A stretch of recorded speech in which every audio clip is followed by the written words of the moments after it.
once in a while, something happens in the news that is such a good illustration of what not to do that we as HR professionals must take note of and learn from.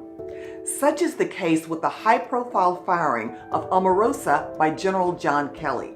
Let me start by saying this is a completely nonpartisan video. We are not discussing politics. We're only reviewing the conversation that was secretly recorded by Omarosa during her termination. So, things start off according to plan. As soon as Omarosa enters the situation room, General Kelly lets her know that she is being terminated. He says, "I'm only going to stay for a couple of minutes. These are lawyers. We're going to talk to you about leaving the White House." As the conversation continues, Omarosa pushes back on the decision, asking whether the president is aware of what's going on. She also implies that this is the first conversation she's ever had with General Kelly. Lesson number 1, follow a progressive discipline process. In normal situations, there should be documented proof of previous conversations or written warnings regarding any performance issues prior to termination. Your first conversation with a direct report should not be to terminate them. Later in the recording, John Kelly is heard warning Omarosa of what could happen if she does not leave quietly. He says, "I'd like to see this be a friendly departure. There are pretty significant legal issues that we hope don't develop into something that will make it ugly for you." He goes on to say, "But it's very, very important, I think, that you understand that there are some serious legal issues that have been violated, and you're open to some legal action." Lesson number 2, do not make threats. As proven in this situation, threats never help.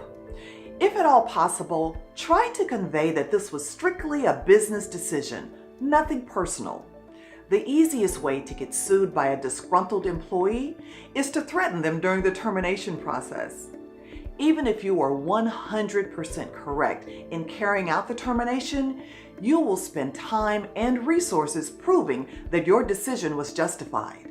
In a recent interview, Chuck Todd asked Omarosa, "How is it that you were prepared at a moment's notice to record the White House Chief of Staff?" Here is her response.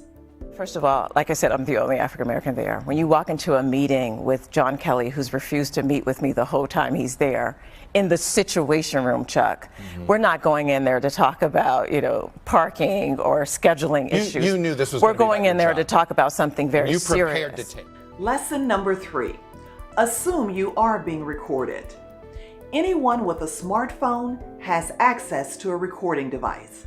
There's no way to know for sure whether you're being recorded in person or on the phone.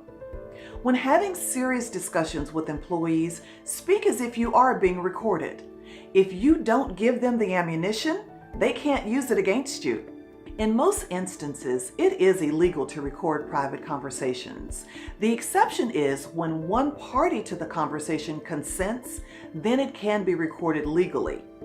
Employers should indicate clearly in their confidentiality and privacy policies that recording conversations in the workplace is prohibited. If you've had an experience with an employee recording conversations in the workplace, I'd love to hear about it. Please tell me about it in the comments below or send me an email. If you found today's video to be helpful, please like, subscribe, and share it with others. Thanks for watching. See you in the next video.